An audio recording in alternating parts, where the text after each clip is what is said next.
Hi, this is Michael Buffer, and welcome to the BoxHard Podcast. Hello, everyone. This is Mikey Garcia. Yo, it's your boy, the odd guy himself, Malik King Scott. Hi, I'm Charlie Edwards. This is Fast Eddie Chambers, and you're listening to the BoxHard Podcast with my main man, Joey Coastman. Hello everybody and welcome to episode 128 of the BoxHard Podcast. I'm your host, Joey Coastman. I'm joined as always by my partner in crime, Mr. Ayaz Sumra. Ayaz, how you doing? I'm good, Joey. Yourself? Very good, my friend. Very good. Now, for once, Ayaz is usually the beautiful one on the boxing thing. I'm kind of the brains. I think Ayaz is mainly the beauty. Well, this week we have a third guest, a very beautiful Mariam. Mariam, welcome to the show once again. Obviously, you were on before to replace Ayaz, and now it's the best of both. I've got you both with me, so I'm excited. How are you? Good, thank you. How are you? Very good, thank you. Very good. Of course, there's lots of stuff to go over, so let's dive straight into the reviewing part. We're going to start last Thursday. One fight to mention that happened on the 22nd of March. This one was over in the Fantasy Springs Casino in Indio, California, USA.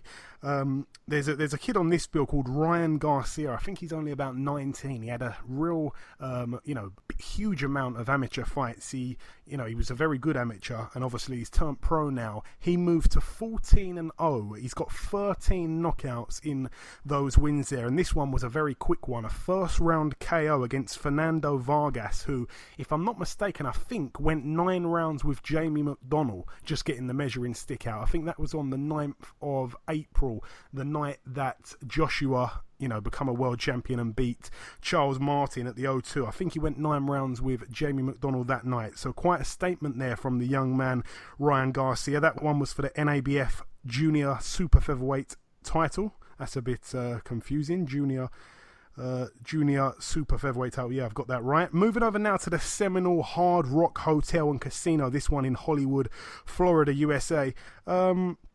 What do we have here? This one was actually a strange one. It was the debut of Roberto Duran Jr. Yes, it is the son of Mr. Hands of Stone. He made his pro debut, a 4th round TKO. It was only scheduled for 4. Both fighters were making their debuts there, so a good win there for Roberto Duran Jr. Unfortunately, the guy in the opposite corner, Miguel Morales, his record now 0-1. But TKO in round 4. Very impressive start there for Roberto Duran Jr. Moving over now to France. One fight to mention at the Palais des Sports in Marseille. The WBA, like I said last week, the WBA really showing a lot of love to France at the moment. A guy on this bill called Michel Soro, 31-2 with 1 draw going in against the previously undefeated John Vera, 18-0. Michel Soro managed to grind out a points win over 12 rounds unanimously there. That one was for the interim WBA World Super Welterweight title. Also on this bill, a guy who I hadn't really heard of. His name's Ayaz Goulamirian. He was 22-0. He took on Riyad Mary, who was 24-0. Both guys a little bit padded when you look at their resumes, to be honest. This one was for the vacant WBA World Cruiserweight title. That's, if I'm not mistaken, one of the ones that kind of got dropped throughout this, the World Boxing Super Series Cruiserweight tournament. But it was a TKO in the 11th round for the home fighter, Ayaz Goulamirian. Again, I can't tell you too much about him, but he's 23-0, and it's a great win for him. He's going to be, I'm sure, mentioned with, some of the top cruiserweights in the world now. I'm sure they'll be after him. Moving over now to Germany, a couple of, just one fight or 2 fights on this bill, actually. A couple of strange ones here. Former opponent of Nathan Cleverly, former opponent of Bernard Hopkins, Karo Murat, 31-3 with 2 draws, took on Travis Reeves, who was 15-2 with 2 draws. This one was for the vacant IBO World Light Heavyweight title, a TKO in round 12 for Karo Murat, so he becomes the IBO champion now. I didn't see that fight. I'm going to hold my hands up. And also on the undercard, Tyrone Zoiga, former opponent of the very popular Paul Smith. His record, 22-0 now with just the one draw. It was a WBA World Super-Middleweight title defence. I think he was the champion here, but he made light work of his opponent, Africa's Isaac Ekpo, 32-3, now 32-4. The TKO came as early as the second round, so quite an impressive win there for Zoiga. Moving over now to Puerto Rico at the Complejo Ferial in Ponce. A couple fights to mention on this bill. Firstly, Zachary Ochoa was supposed to be on the bill, 18-1. His fight fell through at the last minute, so he ended up not fighting. But the main event over here, strangely enough, was a prospect out of the Robert Garcia gym called Joshua Franco. He was previously 13-0 going into this fight. He took on a guy who was 11-1 with one draw, who's got about 4 different names, so I'm going to shorten it down to Lucas Leone.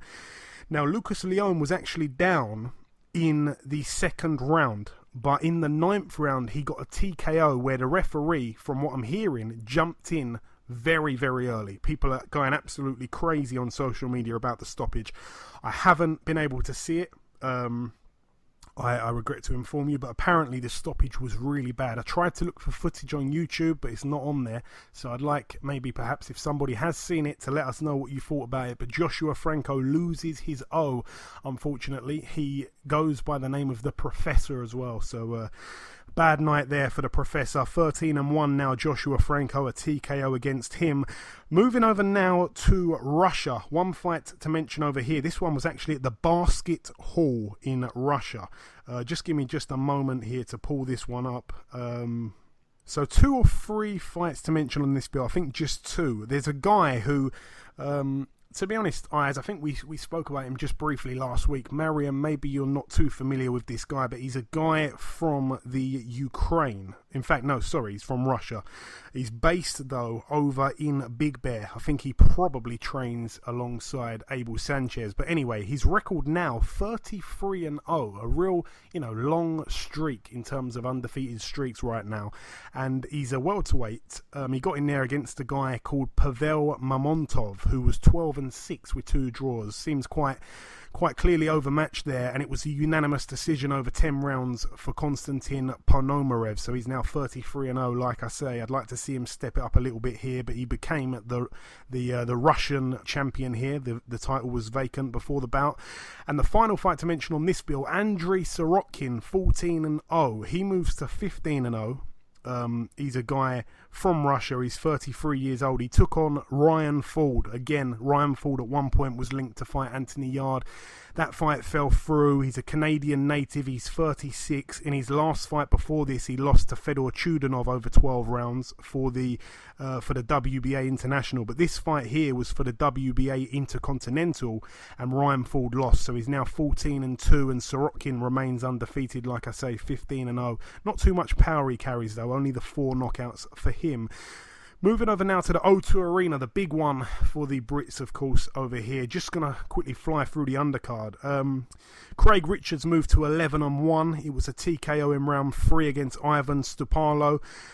Strangely enough, they had a weigh-in here, obviously, for the fight, and the fight was made at light heavyweight. We all know that Craig Richards has only really kind of had 2 proper fights at light heavyweight. One was a fight where, he kind of came into the bout after moving up from super middleweight, and then literally after that fight, a couple days later, I think it was 4 or 5 days later, he took on Frank Buglioni for the British title.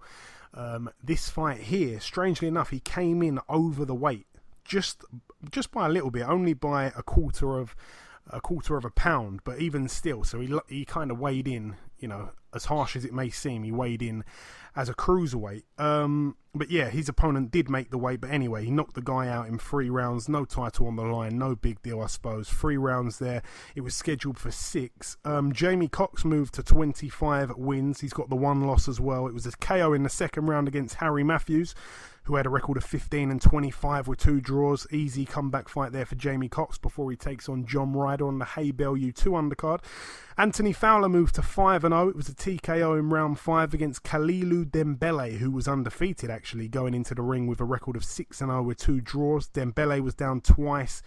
Just once in round 2, but then, of course, in the 5th round, the referee had seen enough. Chris Congo moved to 8-0 against a guy called Serge Ambomo, who to be honest, he was actually quite a decent fighter, Mbomo. I think he took a couple of good fighters the distance. I can't remember off the top of my head now, but he took a few good fighters the distance. I might actually have to quickly check that.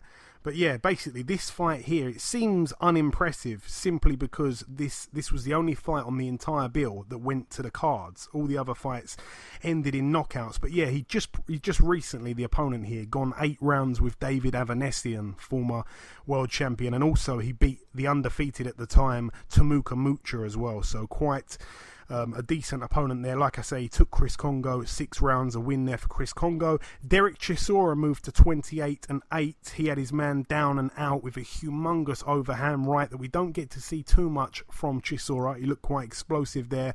His opponent was previously a cruiserweight, I think, and he'd only had 2 fights in about 7 years, something like that. So was to be expected, I suppose. He had a record of 14-2 with 2 draws. Just quickly, I'm going to throw it over to one of you guys. Ayaz, did you manage to catch the Chisora fight? Because when I actually tuned in, I saw the finish, but I didn't actually see the full fight because I tuned in a few minutes late, because I tuned in about half an hour late because I completely messed up the timing. What did you make of Derek Chisora's performance, if you did see it, Ayaz? Well, it's a typical Derek Chisora performance. Obviously, he's going to fight a person that he would have beaten easy, but well done. Good knockout for him. And just the antiques after the fight was the funniest thing, where he goes to David Hill. Oh yeah, I like the rap music about me, and then talk about the purse and him versus Joe Joyce fight. Yeah, we said it on last week's show, didn't we, about the Joe Joyce diss track? Well, the Derek Chisora diss track, I suppose you'd say. Not many people knew about that. I'd heard it, like I sent it to you, I think, Ayaz, as well. But yeah, it broke a couple of days later. So yeah, quite a good tune though. Have you heard that tune, Mariam? Have you heard the diss track? It's quite good. No, I haven't heard that one. You're going to have to send it over to me. I'll have to do that. It is quite good. You'll find yourself kind of just vibes into it in a chair somewhere. Moving up the bill once again, Frank Buglioni. Oh boy. This one was quite hard quite a hard pill to swallow, even for me, to be honest. I mean, Frank Buglioni, this was his 3rd defence of the British title. It was against I think it's 4 opponents in a row now that have had undefeated records. He was going to be the first man, if I'm not mistaken, to win the belt against an undefeated fighter, then defend it against 3 undefeated fighters and win it outright. It wasn't meant to be, though. It wasn't meant to be. A very early night there for him. Callum Johnson in the other corner. He had a little bit of inactivity, but like I said on last week's show, he was a good amateur, and obviously he was the Commonwealth champion as well. So, he was undefeated. He was no mug, really, and he seemed to really kind of strike me with the strength and the size. I mean, he looked all muscle, and he got in there and knocked Buglioni out in the first round. It was a knockdown that was followed by kind of a bit of unsteady legs, and just as the referee stopped it, the towel come flying in from Frank Buglioni's corner. Don Charles, he threw the white towel in. What did you make of that fight, Mariam? I know that you watched that one. Very disappointing, though, for Frank Buglioni. Yeah, I was hugely disappointed. I think especially because he's looked so strong ever since the loss to Chudinov, I believe. And he's really come back and he's had a lot of momentum. So I don't think anyone was really expecting that. I think they expected Johnson to put up a good fight, but I don't think anyone called that first round knockout stoppage. But I still think Buglioni is a good fighter. I just think he had a huge off fight, and that's not to take anything away from Johnson. But Buglioni has shown that he's a really great fighter. So I just think that was not very representative of him. Yeah, and Ayaz, what did you make of the fight there? Like I say, we didn't know too much about Johnson, especially against, marquee opponents, because when you actually look at his resume, he's got quite a few opponents that he's took on and beaten, obviously, but they've all kind of had losing records. There's not many standout names, but this was his first big name, and he completely destroyed Buglioni. Last week, I remember saying on the show, I said Frank Buglioni is going to win by points. But wow, what can I say? What a performance by Callum Johnson. Obviously, the emotions got to him because obviously he said that his father passed away. But the way when Buglioni hit him, when Callum Johnson hit him first time, yeah, he rocked Buglioni. Buglioni came back, but then Callum Johnson's beat him. But congratulations to Callum Johnson. I want to see him fight Anthony Yard. Yeah, that'd be a good fight, because it seemed like the only reason why the Burton and Yard fight wasn't happening was because Yard said that Frank Buglioni had beaten him, so he didn't want to take him on. Well, now he can't say that same excuse about Callum Johnson, so perhaps that could happen. One thing that I did pick up on that I haven't seen anybody mention though is just before I think it was a right hook that first stunned Buglioni, and kind of from there it all went downhill. But right before it landed, there was a big head clash, and it kind of seemed like the head clash, literally as soon as they bumped heads, bang, a punch has been landed by Johnson. It was almost as if Buglioni was a little bit shook up from the head clash, and I don't think his gloves were, well, they clearly weren't right up and protecting him at the time, so it could have been one of those ones where you clash heads and then you kind of put your gloves down and expect the referee to say something or something like that. I don't want to throw him a lifeline too much, but it did look like a headbutt followed by a big shot, and nobody really picked up on it, so a little interesting thing to point out there. Can I just add very quickly? If the Johnson yard fight does happen in absence of the Buglioni yard fight, I think that's really good. But I think this perhaps also sets the way for the Burton Buglioni rematch, because I'm not sure if you guys remember, but that was a really good fight while it lasted. I remember watching it in Manchester, and the entire crowd were just enthralled by it. So I think that, obviously now Burton's, come back, he's won a few fights in a good fashion. But I think Buglioni, even coming off that loss, I think it sets up the rematch quite well. I'm not sure if you agree.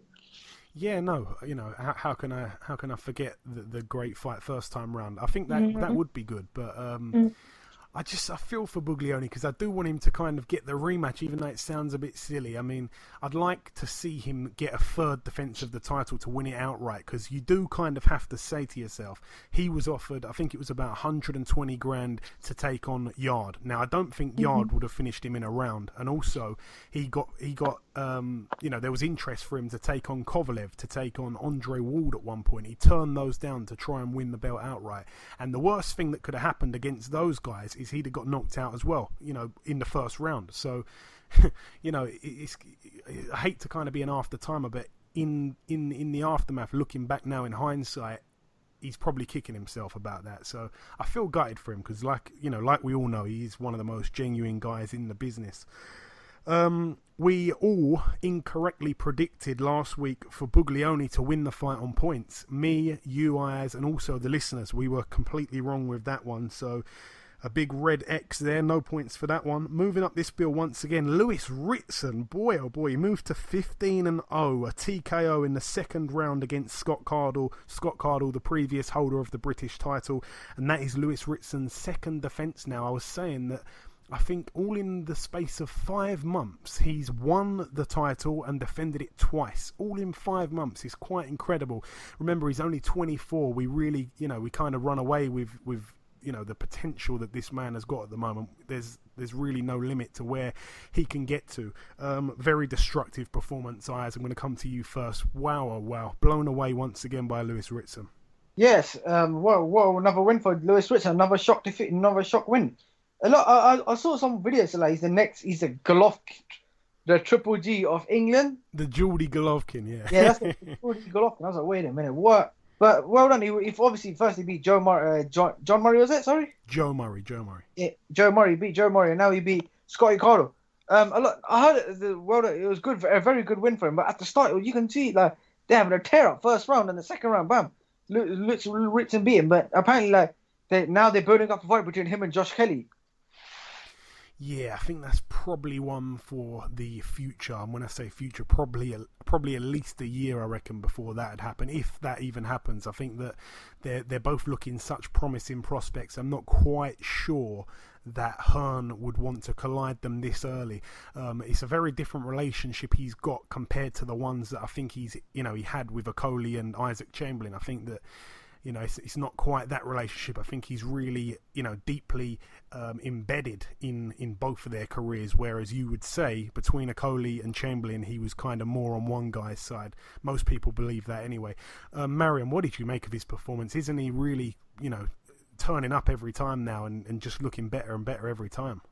I know. The first few times that I'd heard about him, I wasn't actually watching him on undercards, but I saw there was a lot of hype around him on Twitter and everyone was shouting out his name and going on about him and how great he was. So I thought I'd check him out. And he doesn't really fail to meet expectations. He looks really, really good.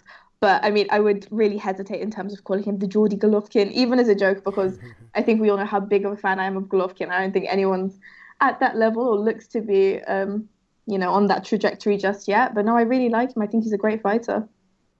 Yeah, absolutely. And I just want to quickly break down this fight here. I will give Scotty Cardle some credit. I mean, I don't think he fought with the right game plan, but he came out firing in the first round. He seemed to not really be able to miss Lewis Ritson with either hand, and he was actually slipping the shots that were coming at him. Lewis Ritson was showing us no head movement whatsoever, just gritting it out kind of thing. It was a massive first round for Cardle, and like I say, Ritson was really made to be second best a bit, but to his credit, none of the punches did seem to hurt him. Obviously, we know Cardle isn't really the biggest of punches, but he did cut Ritson as well, that a lot of people again are just forgetting that. I think he cut Ritson's eye in the first round. The second round he came out, and boy oh boy, the midpoint of the round was where Ritson just pinned Cardle on the ropes. Cardle stupidly opted to trade with Ritson rather than grab hold of him or anything like that, and he probably took about 10 too many shots, Scott Cardle, followed by a big left hook that staggered him into the ropes. Bob Williams pulled Ritson off of him and actually gave a standing count to Scott Cardle, which I think was quite fair of the ref, really. I think he showed him a little bit of leniency, really, because I think he didn't have to pull Ritson off of him. But when the pair did resume the boxing, obviously Ritson was teeing off on Cardle, and within seconds Joe Gallagher threw the towel in, and rightly so. Cardle was gone. He showed a lot of heart, like I say, but yeah, Lewis Ritson, just seems to keep impressing, and I really saw that fight completely different before the fight. I said that Scott Cardle was very awkward, and I felt that Ritson would probably end up winning a decision. Well, I was very wrong there. But you guys, I think Ayaz, you was involved in it as well. Yes, you both went with Ritson to win by knockout, yourself and the listeners, so you both gain a point there. I was kicking myself when I realised that. The main event, though, Dillian Whyte, 22-1. He put his WBC silver heavyweight title on the line against Lucas Big Daddy Browne, 25-0, former WBA world heavyweight champion. A man that, let's be honest, he'd been inactive for quite a while in the last couple of years and that, but a very big, brutal knockout in the 6th round for Dillian Whyte, and, he kind of showed his class and showed his levels above Lucas Browne here. I'll throw it over to you first, Mariam. Brilliant performance from Dillian Whyte. Yeah, no, I agree completely. One thing that really stood out to me was how precise Whyte was in this fight, and I think that's something that he's definitely worked on. I know in previous fights, a lot of critics of him have said, he's not really accurate, he's not very precise, he kind of just throws shots, he's a bit sluggish, but that's something that really stood out to me in this fight. He seemed to choose his shots very well, and the way that he built up to that final, I think it was the left hook that ended it, it was just really nice to see finally come out of Whyte, because I think it really turned this assumption that he's just a slugger. I think it turned that assumption on its head, essentially.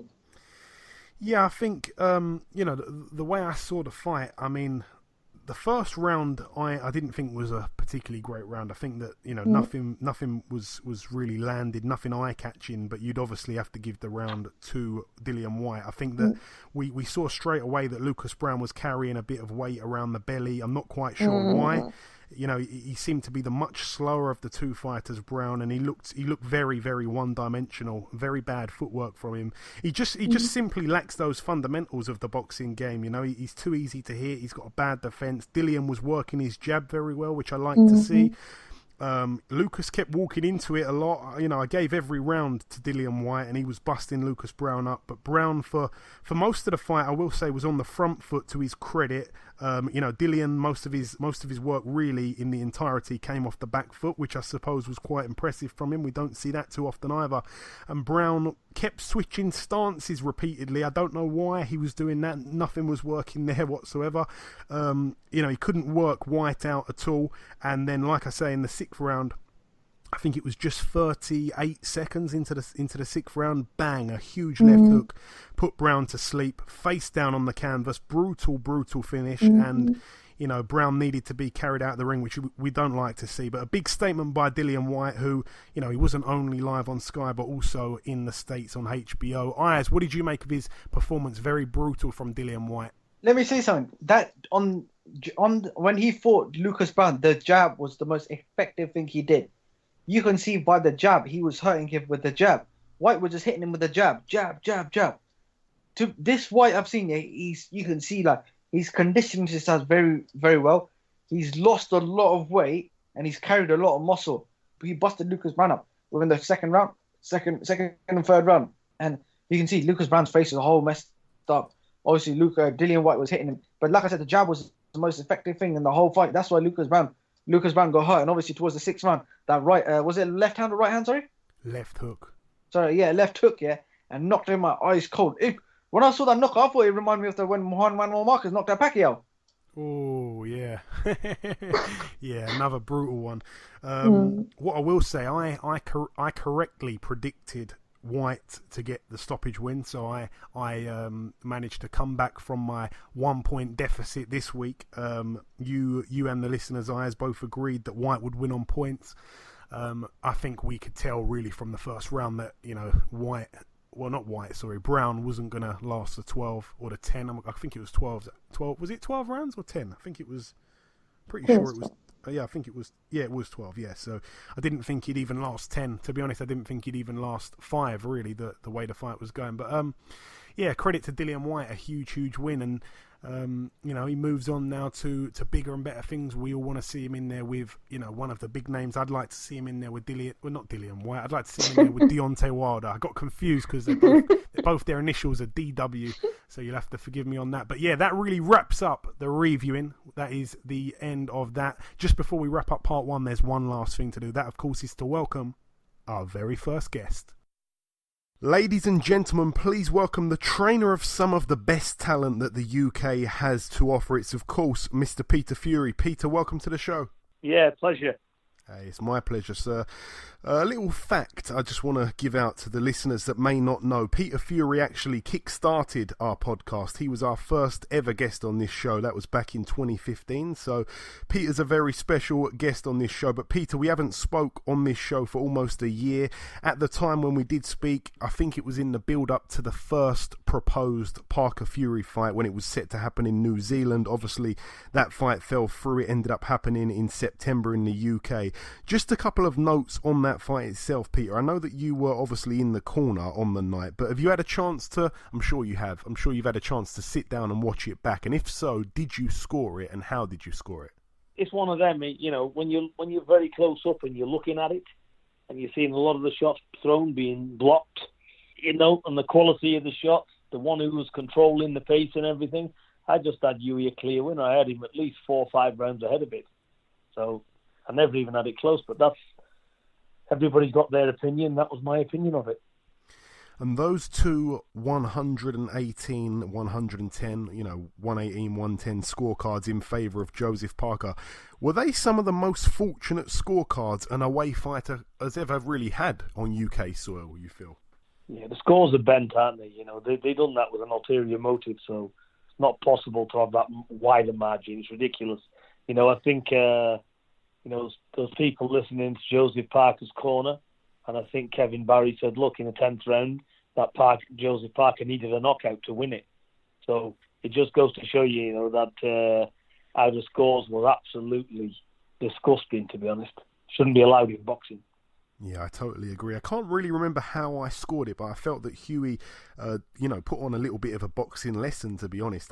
You know, when I heard the 118, 110 scorecards, I assumed that they were going to be for Hughie, and I didn't really have any problems with those scores if they were for Hughie. But when they said "and still," I just couldn't believe my eyes or ears, to be honest. But looking on to something more positive now, Peter, obviously, in my eyes anyway, after Hughie arguably beating a heavyweight world champion, he's proved to the public now that he is world level. Dropping down a couple of levels, though, to fight for a British title can feel a little bit underwhelming.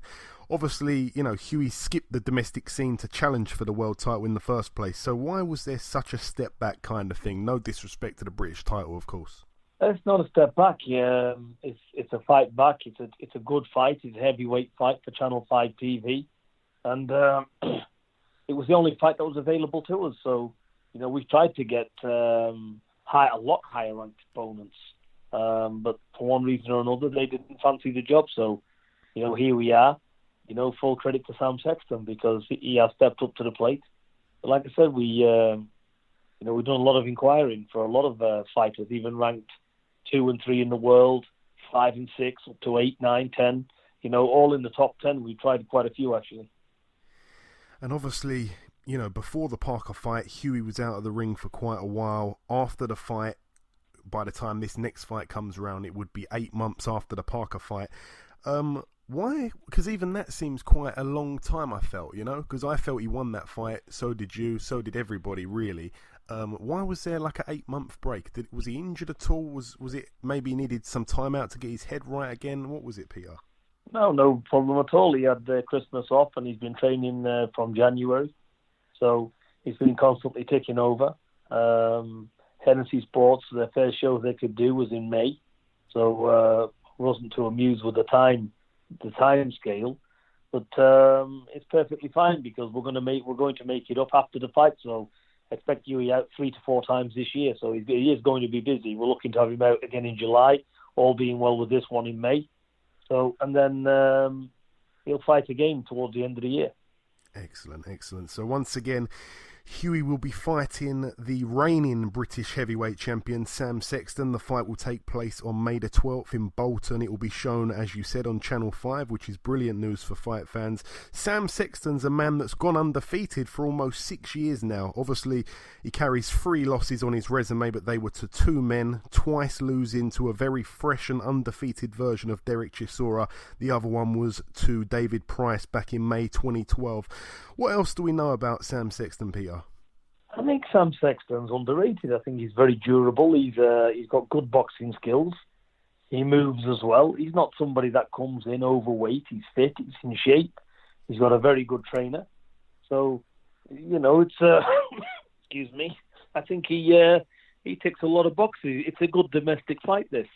But what I see, Hughie's just on a world level. So I just see a golfing difference there. But that's still, everybody's in with a very good chance. So I'm sure they've got their plans coming into this fight. So we've got to look at it very seriously as well because you can take your eye off the ball. We're not looking past anybody. It's one fight at a time. I concentrate fully on the job, and like I said, nothing's overlooked.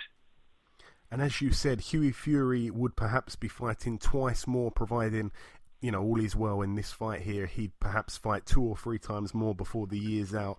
If he wins this fight, he'll become the British champion. Will that be 2 or 3 defences of the British title, would you see?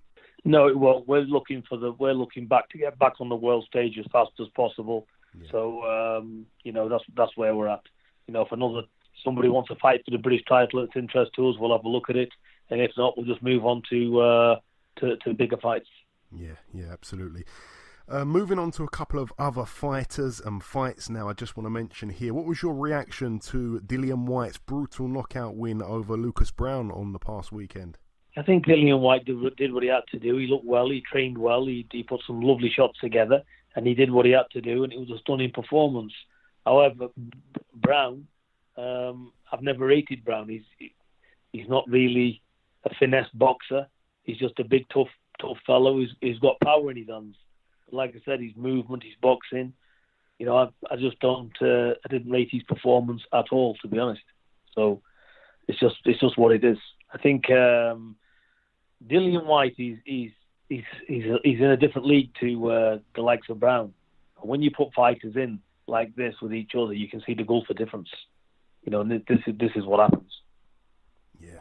It was a great performance by Dillian Whyte. So maximum credit to him. He got the job done and he's done it in style. Yeah, for sure. And I want to get your thoughts on Joshua versus Parker. Obviously, the fight's set to happen in just a couple of days' time. How's it going to play out in your eyes? I think that David Haye said something really accurate in my opinion. David Haye said that if Parker can take Joshua past the 6th round, then he's in with a great chance. Do you agree with that?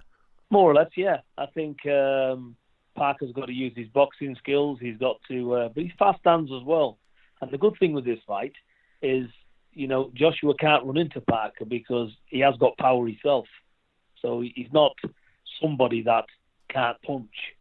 When you look at his fights and he won the world title, he fought Andy Ruiz Jr., who's as tough as a brick. who's tough as teak. He fought Carlos Takam, another guy who's tough as teak, as we know. And then he fought Hughie Fury, who's got a granite chin and he's very elusive. He's very hard to hit. So when you look at it, he's not a light puncher himself, Parker. He can. When the levels has dropped, he's demolished his opponents. So like I said, it's only when he stepped up to world level, where the power's not been that big of an impact. But then again, he's fought very durable guys. So, Joshua's got a watch coming on to Parker because Parker can punch himself. So I think it's a very interesting fight, this. I think it's a very good fight. I think it's a lot more even than what people think it is. And if Joshua comes past Parker, he needs maximum credit because young Parker, he's a worthy world champion.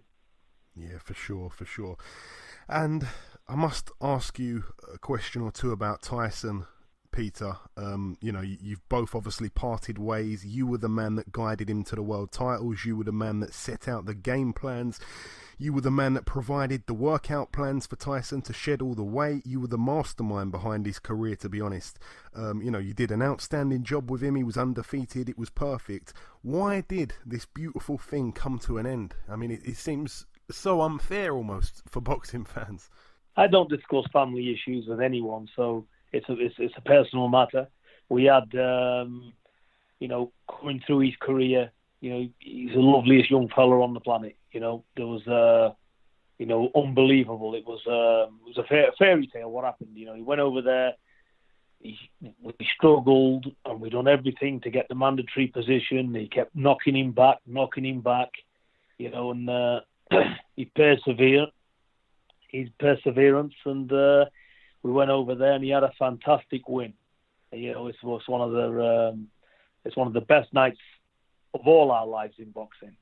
So that's what it is. It put the name on the map. So he did fabulous stuff. So that's where I want to leave it, on a good note, and I'm not interested in anything negative. Only positive.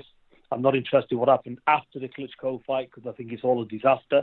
That was a very proud moment for me. We had a special bond, and that's the memories I want to look at, nothing else. Yeah, I mean, I remember just about 2 weeks later just before, we started the interview, I was saying to you that when I was in the dressing room with you, I think that was a few weeks after that, and I remember Tyson kind of being in the dressing room talking to all the other pros that were fighting on the card that night who were maybe 3-4-0, and he was taking a great interest into those guys and what they were doing in their career. People don't see that. It's obviously a shame. Tyson is a real man of the people. And just before I let you go, Peter, anything that you want to tell the listeners at all just before we let you go? Anything at all? I wish everybody a very happy Easter. We're going to enjoy a lovely weekend of boxing, and may the best man win on the night.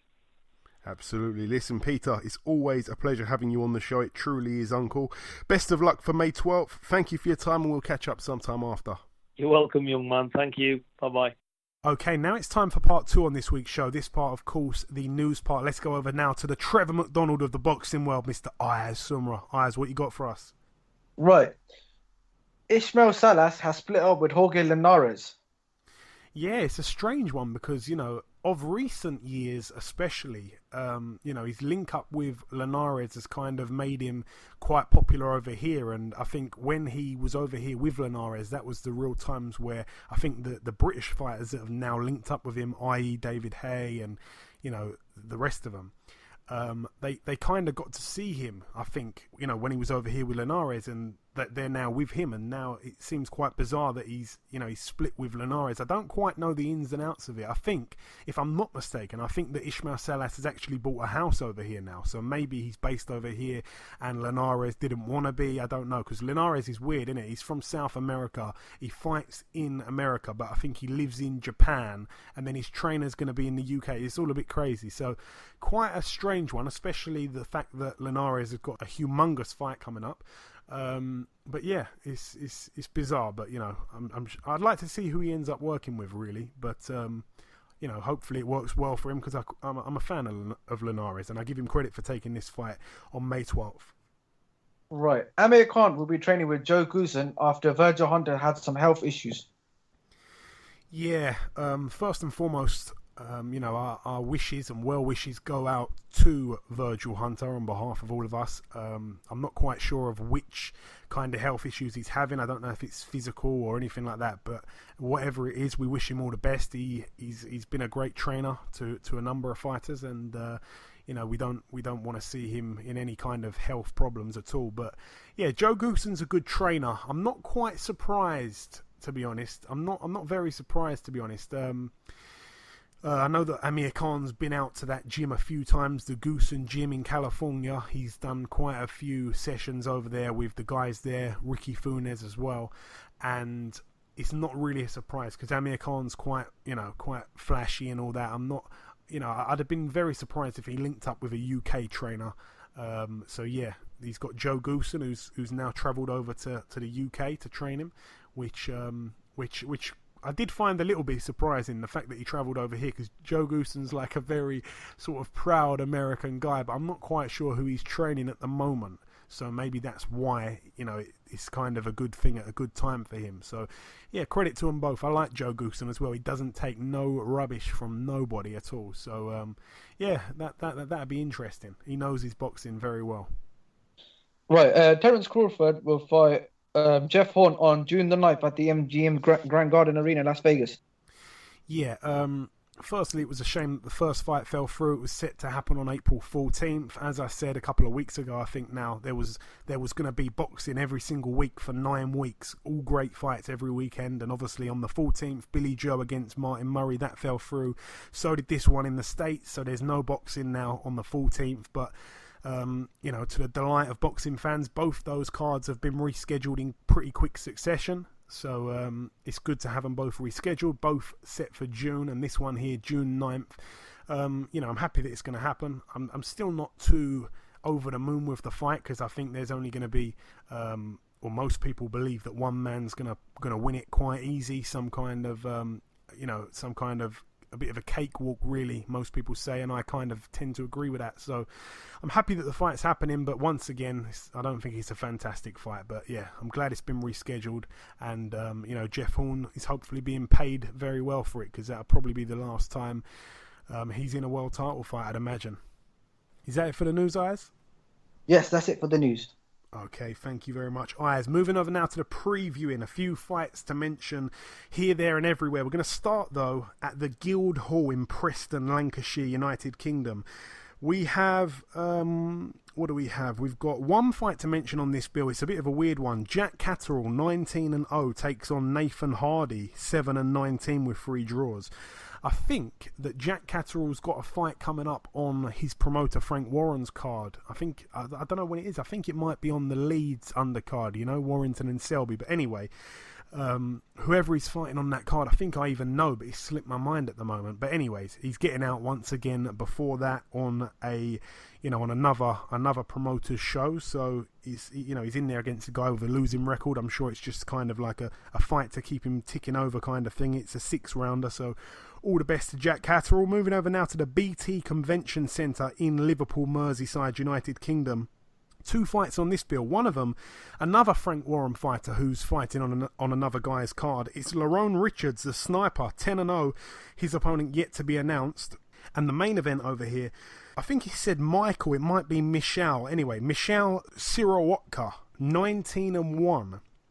Sirowatka, he beat and took the O of Robbie Davies Jr. the first time round. It was a kind of strange fight for Robbie Davies Jr. the first time round.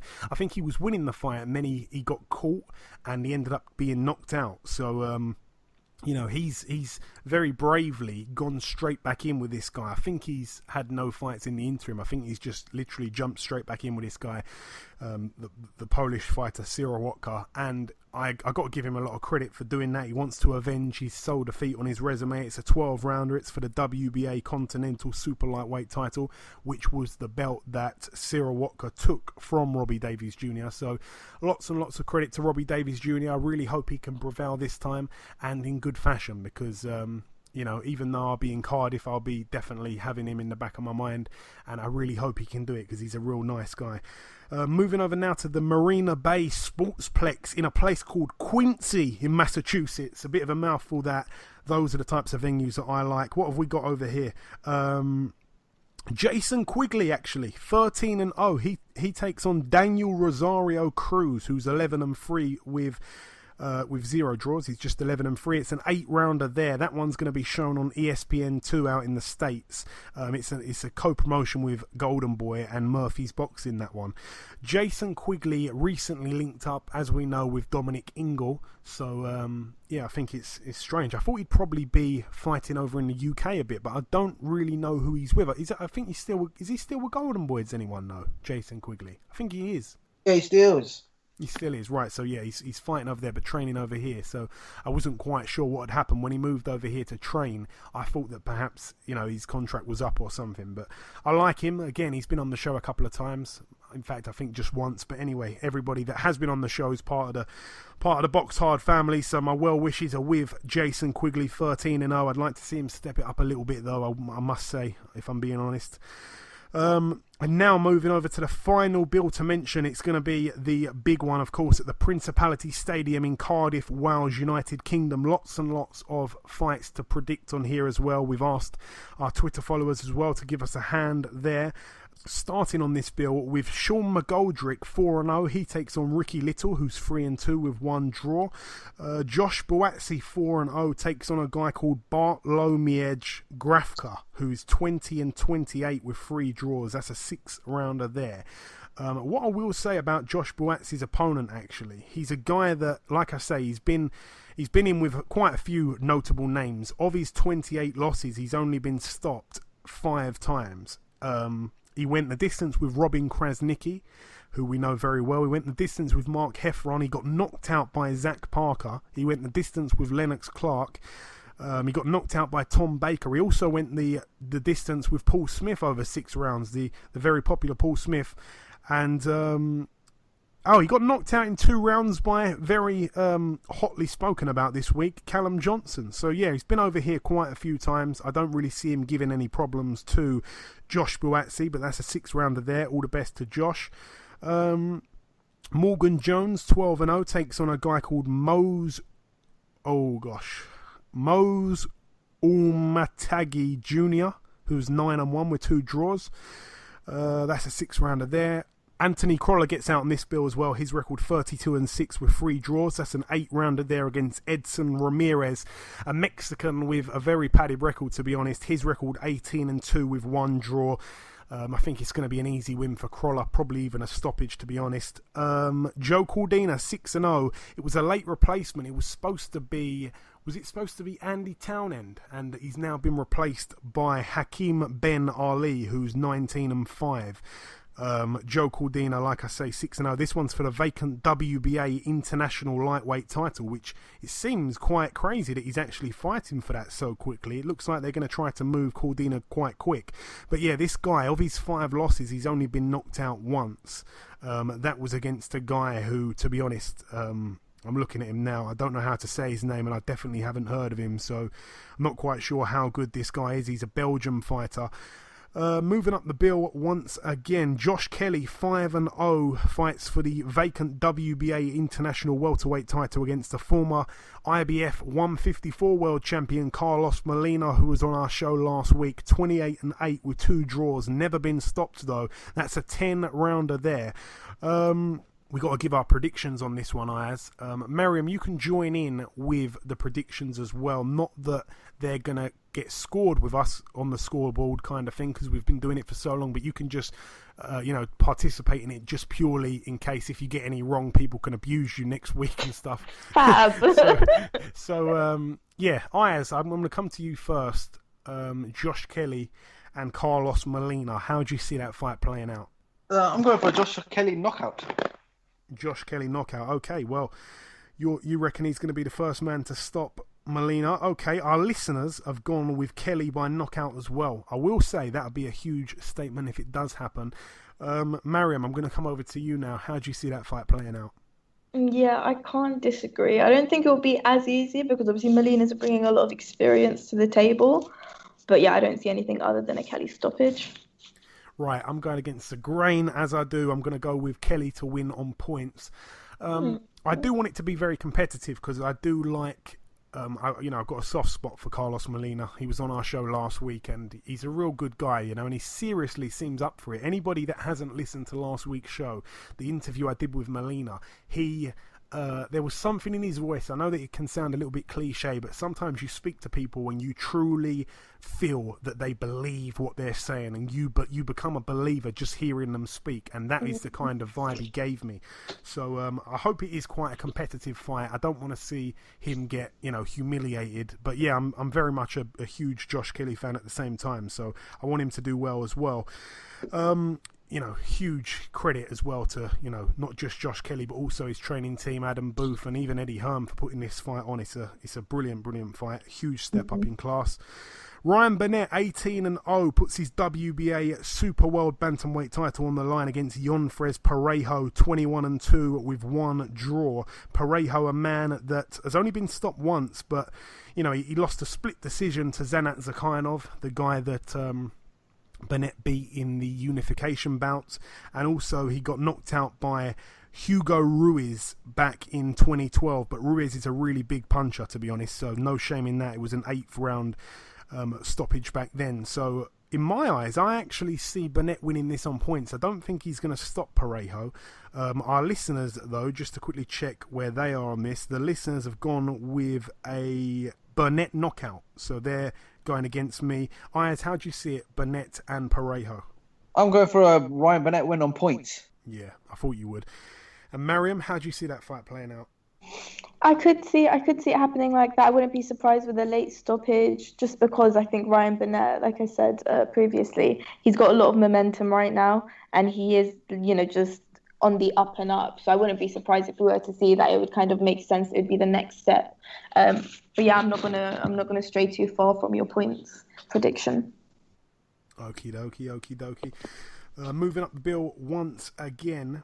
What do we have? We have oh boy, Alexander Povetkin, 33-1, and the two belts that are on the line for this are the WBA Intercontinental Heavyweight title and the WBO International Heavyweight title. In the other corner, our very own David Price, 22-4. It's a 12-round contest, this one. Ayaz and Mariam, I must say, this one here, I actually asked our listeners, our followers on Twitter, how they see this fight playing out, and so many of them went with Povetkin to win by knockout that I just decided to delete the poll and make a new poll of when in the fight will Povetkin get the knockout. Will it be 1-3, 4-6, 8-9? Sorry, not 8-9, 7-9, and 10-12. Yeah, so where do you all see that one happening? Firstly, I'm going to come to... In fact, I'll go with you, Mariam. Ladies first. How do you see that one playing out? Firstly, I can't believe that this fight is even happening. Like, I genuinely can't believe it. When it first came out on Twitter, I was like, yeah, like, no way, this is BS. And then when it was confirmed, I was like, are you, like, is this for real? Is this serious? I don't understand how this is happening, because there is just no other outcome than a Povetkin knockout. And it's not just going to be like a competitive for a few rounds and then Povetkin's going to land like a great jab or a great hook and it's going to be out. Like, this has the potential to be a really, really dangerous fight. And I don't think it's in Price's best health to even take the fight, especially given how badly Price has performed in recent years. And then to put him in with someone like Povetkin, I just think it's a complete... I'm out of words. I'm speechless just because I can't believe the fight's happening. I can't believe that we're even having a discussion on what do we think is going to happen. It's clearly going to be a Povetkin knockout. It's clearly going to be really dangerous, and especially with everything that's been going on in the sport over the past year and year and a half. Even just recently with Scott Westcott, rest in peace to him. But with everything that's going on, we really shouldn't be allowing fights like these to go ahead. It's just completely negligent. Very strong words there from Mariam. But yeah, no, sorry to kind of reignite that, but when do you see it coming? Do you see it coming, 1-3, 4-6? Mate, I would not be surprised if it was a first round knockout, seriously. So you're going 1-3, yeah? Yeah, definitely. I'm going 1-3 as well. Ayaz, how do you see it? When will the knockout come? We hope we're wrong, of course, but when do you feel the knockout will come? I'm sure you think that Povetkin's going to win. Or are you going to shock me and say that Price is going to do him on points? No chance. I can't see David Price winning this fight, obviously, because we've seen him. He's been knocked out already. He's been stopped by Erkan Tepa, Tony Thompson twice, and Christian Hammer. If I'm going to go for a knockout, I think David Price, I think he'll last about 5 rounds and then he'll get knocked out. Okay, so you reckon 4 to 6 rounds then, yeah? Yes. Okay. Well, what I will say on this, I just want to throw a quick note in here, and I want people that are listening to listen to what I'm saying quite carefully here. We know that David Price has clearly got confidence issues. I think that's been addressed not just by people in the boxing game, but also I'm pretty sure I've heard Dave Caldwell say that to me. I don't want to misquote Dave Caldwell in any way, but I'm sure he's come on here before and said that Price has got confidence issues and that's it. He can perform well in the gym, but under the lights he just can't do it.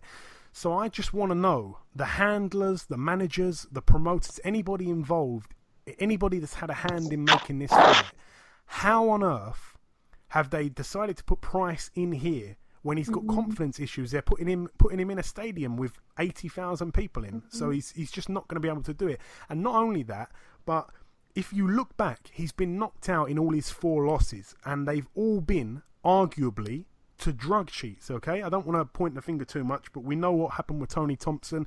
He says differently. He could be right, he could be wrong, but he did get found out for something, whether it was his fault or not. Erkan Tepa, we know what happened there, 100% drug cheat. And then Christian Hammer, I've heard all sorts of things about that. And now he's taken on another guy that's been found, putting things in his system that he shouldn't do. So he's fighting another. It's like this has already been written. I'm getting deja vu with it, But what I will say, the only thing I will say is that since Povetkin has seemingly become, a clean athlete, the stoppages haven't really been coming. He hasn't really looked as good. But I still think if you fed Povetkin, I'm not trying to be funny here, but I think if you fed Povetkin some sleeping pills and some laxatives, I still think he could get in there and beat Price, no matter what's in his system. But especially with nothing to degrade his performance, he's going to win. I mean, and even stuff that would degrade his performance, I still think that he'd win. I just cannot see Price even getting past the first. I tell you what, I'll give him this. I can't see round 5 beginning. I wouldn't be surprised if he went 4 rounds, but not 5. I just can't see it. And like I say, I'd love Price to knock him out. That's I'm sure what we all think. I've got no problem with Price. I like him, and he's obviously got a lot of nuts. You know what I mean? But it's such a mismatch. It's unbelievable. Yeah, that's about all I want to say on that one. So I'm going with rounds 1 to 3. So are you, Mariam. So are our listeners. Ayaz going rounds 4 to 6. And of course, the final fight and the biggest fight of the weekend to mention, Anthony Joshua, 20-0, puts his IBF, IBO, WBA heavyweight titles on the line. And in the other corner, the undefeated 24-0 Joseph Parker, putting his WBO world heavyweight title on the line. 4 belts up for grabs in total, but 3 of them recognised as proper world titles. Is of course going to be a 12-round fight, both men undefeated. There's been a few statistics thrown around. I think it's possibly the only time in history that 2 heavyweight champions are fighting each other in a unification, especially thrown in the fact that they're both undefeated as well. It really is a huge thing that's going on the weekend. I'm going to throw it over to you, Ayaz, actually, a bit off guard. How you see this fight playing out? I personally think it's a tough fight for Anthony Joshua. Obviously, Joseph Parker, we've seen him fight already, right? We've seen him he's got quick hands. But then again, when I saw him against the Hughie Fury fight, he did not look good. When he obviously he didn't look good against the Hughie Fury fight. He just won the point. Obviously, he just nicked the. In my opinion, I think that first Hughie Fury won the fight, but. With this fight, obviously, I can see a knock, I can see a stoppage, and I'm going to go with Anthony Joshua's stoppage. When Anthony Joshua fought Carlos Takam in his last fight, he was really, really heavy. Now, if you look at him, right, you can see videos of him training and that. He's trimmed down a lot. And if I'm going to, with this, I think this Anthony Joshua's going to have a lot of speed in this. He's still going to have the same power. But if I'm going to go for a stoppage, I'm going to go for Anthony Joshua within 10, 11 rounds. Okay, so quite late, you feel. One thing I will say, though, I was at Parker's open, it wasn't open, it was a media-only workout the other day at the Haymaker Gym last week, and I was shocked at how like how kind of small he looked. Like, I've met Parker before, and I don't know, it's something about him. I think he's coming light himself here, and he just looks quite small. Like, I mean, I looked at him and I was quite surprised. Like, he doesn't even look like a heavyweight. It's really weird. You know, I know that you can see it in pictures and stuff like that, but actually being up close to him, I was shocked, because I've seen him before and he's like quite a big guy and all that, but he just looks like, you know, like a light heavyweight, you know, to be completely honest, not to go overboard. But yeah, I think he's coming light as well. I think that you know, there's been mentions that I think he's had a few elbow problems, not just one elbow, but both his elbows, and they've been operated on successfully. And, you know, I certainly see him as the fighter with the quicker hands. I'm not quite sure if I'd say he's got the power. I don't think he does. But one thing that he definitely does have is the experience to go 12 rounds. As we've said many times, I think his last 3 or 4 fights now have all gone 12 rounds back to back. He hasn't been able to find the knockout in any of those. And when you look at the people that he's took on, they're very tough and durable opponents. You know, we've seen obviously Joshua recently take on Takam. I'm not sure the stoppage was going to actually come. There's a few arguable things with that stoppage there. It was a bit silly. But, you know, not to take nothing away from Anthony Joshua, he looks in great shape as well. And I just still think that the speed is with Parker. I think the power's with Joshua. And like I say, I think the engine is very much with Joseph Parker. And I think the experience, it's hard to kind of throw that down on one man, because I think that Joshua's probably fought the better opponents. Definitely fought the better opponents, you'd have to say. But I think Joseph Parker's fought various different opponents with different styles. Look, when you take a look at Andy Ruiz Jr., a man that, you know, very quick hands, a very tough guy, and when you look at the likes of Hughie Fury, a man that's going to box and move and you know, make you look silly in parts of the fight. He's really seen every style. So there was an interesting bit when they did the sit down with Johnny Nelson, and Anthony Joshua said he's probably fought people like me. He's probably met people like me, but he hasn't met me. And I think that was quite a good thing to say, because I think that's quite true. Whereas he, you know, Joshua, especially not in his pro career, he hasn't fought anybody like Parker. That's what I will say. And one thing's going to happen for the first time here. Joshua's knocked everybody out, so he should get another knockout, and Parker's never been down in his whole life, so he's expected to not go down, or something is going to change in this fight here. So very exciting fight. I would have to go with a Joshua knockout, though. I think that's where the safe money is. I really got a lot of time for Joseph Parker. I'd love to see him do well once again. And I think David Hay made a great point in an interview that I saw with him, where he said if the fight goes past 6 rounds, then Parker's in with a real chance. I think that's a huge point. I really like that analogy there. But yeah, I'm going to throw it over to you now, Mariam, because you've been humming all along, waiting to say what you've got to say. Take it away. Sorry about that. I agree with everything you say. But I think Parker has a good game plan in this fight in terms of coming in light, because obviously we know that he can't outpower or outpunch AJ. He's going to have to rely more, I think, on his defense and his ability to really move around the ring, because that's one area which we know that AJ struggles in. So coming in light, I think it's a good idea. And I even saw pictures from the press conference early this week. I mean, Parker looked really, really small in comparison to AJ. But again, that's not necessarily something that's going to be to his detriment. He can, you know, use that to his advantage and actually use it to help his movement, help his defense. Because I know the defense was something that, I think it was the Takam fight, or was it one of the earlier fights, that was something that everyone was kind of criticizing Parker for, and he's really improved on his defense. But obviously him coming in light is going to help with that. He'll be able to move around the ring easier, which I think will, you know, kind of throw AJ off a bit, because we know he has issues with his movement sometimes. But yeah, I don't see anything other than a late stoppage, and I think that's being generous to Parker. I mean, I really like Parker. I've got a soft spot for him. I think he's a great fighter, but I don't really see anything other than an AJ knockout at this stage, at least, of Parker's career. Yeah, but once again, I think you know, we've got to definitely shell out a bit of credit for both men, really. You know, Joseph Parker, what I will say is he does seem very, very, very relaxed. He hasn't seemed unnerved at any point during the whole build up to this. You know, months and months ago, I think when they did the first press conference, to announce the fight kind of thing, and then, so close to this one, he hasn't changed at all. And I think there has been certain things what his team have said that have seemed to unnerve Joshua a little bit. He's kind of been a little bit defensive at times. But words are words. I don't think you can really look into it too much. When they did the face-off earlier this week at the press conference, I saw some people saying that Parker seemed very relaxed and Joshua seemed nervy, and then I saw another comment where someone said that Parker looked really nervy and Joshua seemed relaxed. So I don't really think you can accurately, especially me and most people, can't really look at someone's reactions and pick up anything valid from that. So. Yeah, I mean, I'm hoping it's going to be a great fight. I certainly give, like I say, both men credit. I think that, Joshua, as we've got to be completely honest, right? I can't really remember in recent times a man that has made his debut and has got to 20 fights. And it's just kind of gone so quick. And when you look at the journey he's had in that time, and the reason why I've took extra notice of Joshua is because he had that coverage very quickly, straight away on his pro debut. He's been followed so closely.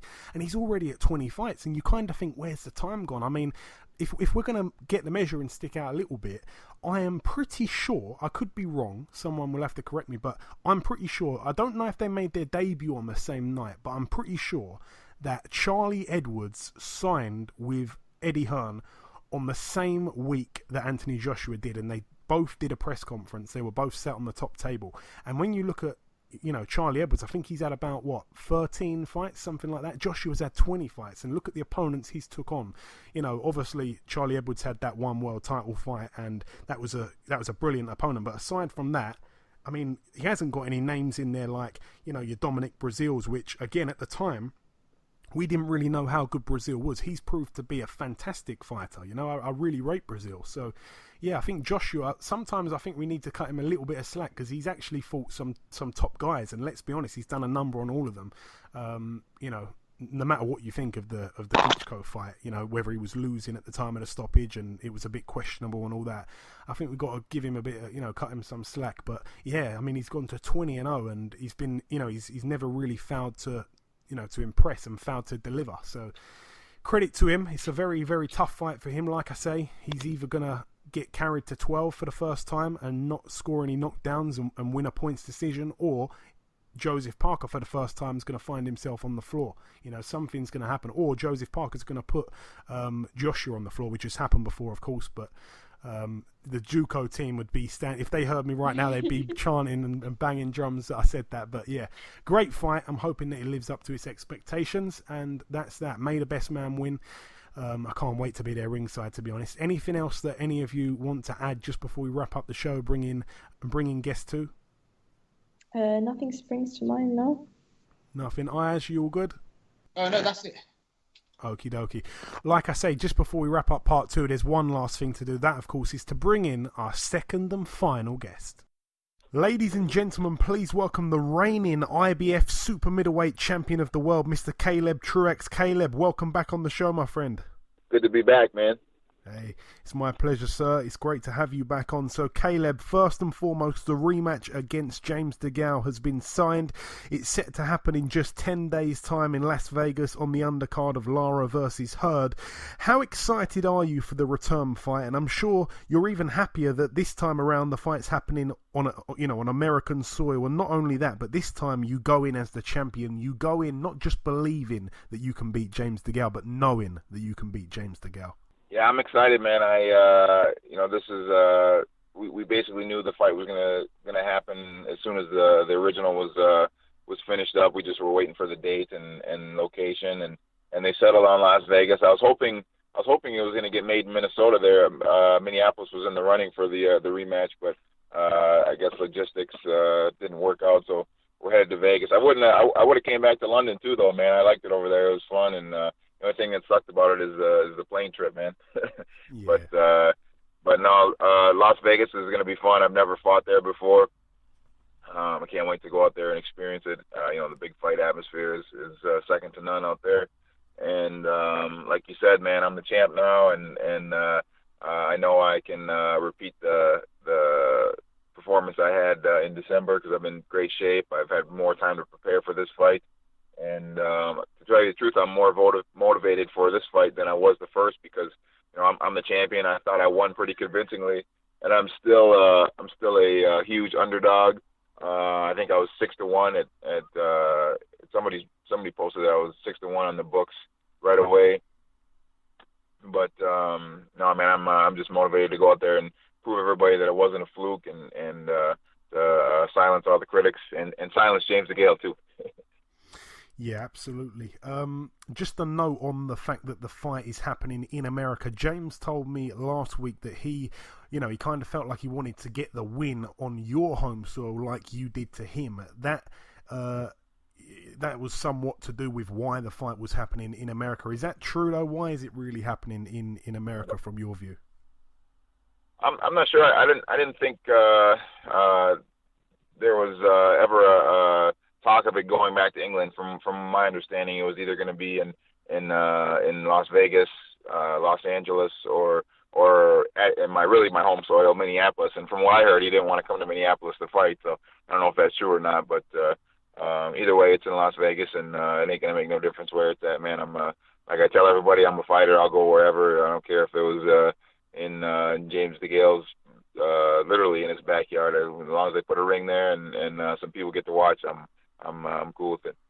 Yeah, I believe you as well. And Caleb, I know that you listened to our interview last week with James DeGale on last week's podcast. What did you make of what James had to say? It sounded like a lot of excuses to me. I listened in for a little bit, but I don't know, man.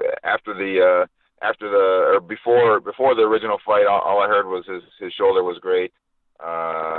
After the fight, he said it was great, and now all of a sudden he rushed it back. Like none of that matters to me, man. I don't care. Just come to fight. I hope he's healthy. I hope he's got 6 healthy arms when he comes in there on April 7th, man. That's the DeGale I'm ready for, and it doesn't really matter too much to me. Now, last time you said that you felt that you needed to turn the fight into a dogfight in order to win because you felt that James had the superior boxing skills. Do you feel like you need to turn it into a dogfight to win the rematch at all? It's up to him to make the adjustments. I'm gonna come and try to put pressure on him like I did last time, and see how he reacts. And if he does make adjustments, my coach will have me ready for the things that he thinks DeGale can do to be more successful. And if he doesn't, I don't think it'll be much different from the last fight. So I'll be ready to either box or just turn into a dogfight, like you said. Yeah, that was going to be my next question. I was going to say, do you believe the fight's going to be pretty similar to the first fight, or do you believe it'll be different in some ways? So you believe it will be similar to the first fight, you say? I'm ready for it not to be similar. I think he's going to come motivated. He's going to be hungry. He's going to have to make changes if he wants to win the rematch. So I expect him. He's a world-class fighter. He's a former champion. I expect him to make the adjustments, and it's up to me to be ready for those adjustments. So if it's not similar, I'll be ready for it. If it is similar to the last fight, then I think it'll be shorter than the last fight. And this time around, like you just mentioned, you're the underdog with the betting shops once again. Does that surprise you in any way? I'm just looking at it now. Over here in the UK, if I was to put £2 on you, I'd win £9 plus my £2 back, so 11 in total. So yeah, quite a big underdog again. Does that surprise you? Yeah, to me, it's crazy, man. I could understand if if I knocked him out with a one shot or something like that when he was winning the fight. But the way I won, I felt I should be a favorite or an even fight or whatever. But I'm not too concerned about it. But all it is just another factor for me to draw motivation from and prove everybody wrong. And I might hit the sports book when I'm out in Vegas and lay a little money on myself. Now, I know that I know that you know how important getting the win is on April 7th, but the super middleweight division right now is really hotting up. The WBC champion David Benavidez is looking very good. George Groves is looking great recently. Gilberto Ramirez, one of the longest unbeaten streaks in boxing, he's of course got the WBO.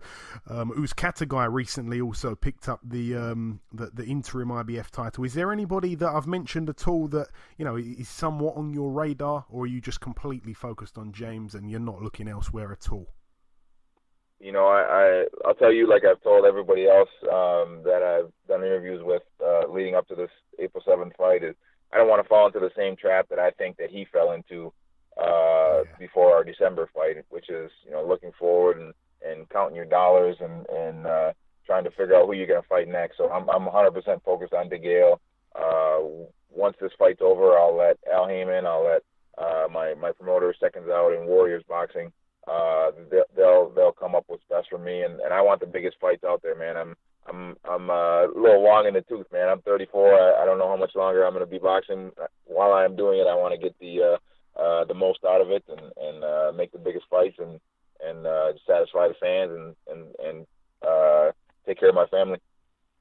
And since we last spoke, we saw George Groves conquer Chris Eubank Jr. It's, in some people's eyes, was a little bit of an upset win, that. We've also seen Callum Smith get past his late notice opponent. Who do you believe wins the final of the Super Middleweight World Boxing Super Series, Caleb? I thought Groves looked really good against Eubank. I thought he boxed really well, used his jab really well, and outclassed him. I thought I can't remember what the scorecards were, but I didn't even think it was very close the way I scored it. Callum Smith, I'm not too familiar with him. I know he's real tall and rangy, and he was supposed to be a really big puncher from what I heard, but he didn't look too big of a puncher when I watched that fight, his last fight with the guy that replaced Bramer. But they both can fight, man. I hopefully George Groves gets healthy and is able to fight in the final against them. I don't know. Talk was that they're going to push it back and allow Groves his shoulder to heal. So hopefully he gets that shot. And I would probably go with Groves. I think I'd favor Groves in the final just based off experience alone. And coming down to the last couple questions now, I recently did an interview with Badu Jack, and he was praising you quite a lot during that interview. So I'm going to ask you, no pressure. Badu Jack takes on Adonis Stevenson on May 19th. How do you see that one unfolding? Man, Badu's my guy, man. We fought on the same card once and shared a locker room. Really good people. All of his team was really good people, and he's a great fighter, man. I think the run that he's been on, since he won the title, he's had a number of great victories, and he's kind of flew underneath the radar on like Fighter of the Year type things. But I think he's had great years. I think it's been 2 or 3 years since he won the title, the super middleweight title. But I think he goes in there and beats him, man. I'm confident in him and the route that he's taken, and Adonis is getting pretty old, and also he's just so inactive. I think Badu Jack is going to be on top of his game, and Stevenson might be a little bit rusty, but he does have that one punch eraser though, so there's always that. But I think Badu Jack, I think he'll draw up a game plan and get it done. Yeah, I certainly hope so. I think it's going to be a great fight, that, and I can't not ask you about the huge heavyweight clash in just a couple days' time. Anthony Joshua versus Joseph Parker. A lot of mixed opinions I'm seeing. Really depends who you speak to. How do you see that one unfolding? I'm not super familiar with Parker. I've seen a couple of his earlier fights just on YouTube. I looked him up when everybody was talking about him, but I haven't seen too much of him lately. But I know he's got good speed, and he's a good combination puncher for a heavyweight. Puts his punches together quite well. I don't think he can beat AJ though. I think Joshua's too big and just strong and powerful, and he also is a really good boxer for the size guy that he is. I think Joshua wins. I could see this one going the distance though. I could see Parker being able to box and stay away from getting knocked out, but I'm excited. I'm definitely going to be watching on Saturday, and then I leave out to Las Vegas on Sunday morning. So I'll be my last bit of time to hang out with the family, and I'll watch that fight. Oh, brilliant, man, brilliant.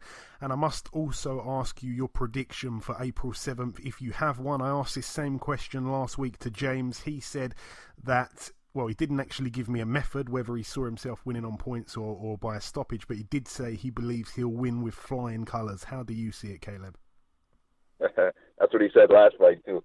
I see myself winning more dominantly than the first time, whether that be by stoppage or wider decision. I don't care, but I think I win more comprehensively than the first time. And I will just say, just before I let you go, have you got any kind of message to your UK fans? You've picked up quite a following. Obviously, you're well respected for coming over here and beating James DeGale. What's your message to all your followers over this side of the water? Thanks for the continued support, guys. I think I got more Twitter followers from the UK than I do the United States now after that fight in London in December. But thank you for the support. Hopefully I pick up some more fans after I beat DeGale again, and hopefully you guys won't hold it against me for beating your guy twice. Okay, listen, Caleb, thank you for your time. Best of luck for April 7th, and I'm sure that we'll catch up sometime afterwards, my friend. All right, brother. Thanks, man. Okay, and this wraps up episode 128 of the BoxHard Podcast. I've been your host, Joey Coastman. Ayaz Sumra has been Ayaz Sumra. The magnificent Mariam has also been with us for the duration of this week's show. I'd also like to thank our two guests on this week's show as well. The trainer of some of the hottest UK boxing talent, Mr. Peter Fury, and the current IBF Super-Middleweight champion of the world, Mr. Caleb Truax. The t-shirt competition this week is a simple one. Send us a tweet with your funniest boxer's nickname. Once again, the funniest nickname of any boxer that you can find. We've restocked the BoxHard Podcast t-shirts now, so we've got all sizes out there. So just simply send us a tweet to enter that competition there. The prediction league currently stands at myself on 24 points, Ayaz on 31 points, and you, the listeners, in the lead with 32. There are another 4 points up for grabs this weekend also, so best of luck to everybody involved in that. Have a great weekend, people. Be sure to enjoy it. Thank you for listening, and we'll see you next week.